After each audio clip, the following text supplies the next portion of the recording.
Pemerintah bersama Dinas Kesehatan berupaya mencapai herd immunity atau kekebalan komunal di awal tahun 2022. Dengan mempercepat program vaksinasi seluruh lapisan masyarakat di Kabupaten Sumatera Selatan. Capaian vaksinasi di kabupaten kota di Sumsel, Palembang menjadi tertinggi dengan persentase 70,01% atau 881.165 orang sudah divaksin dosis pertama. Sedangkan dosis kedua dengan persentase 50,61% atau 627.982 orang.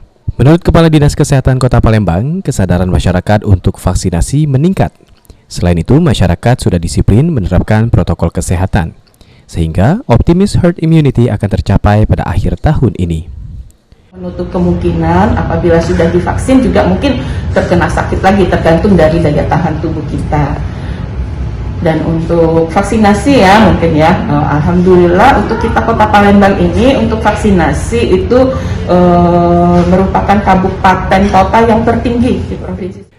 Sementara itu untuk daerah kabupaten yang memiliki capaian vaksinasi rendah, yakni Oku Selatan baru mencapai 23,87%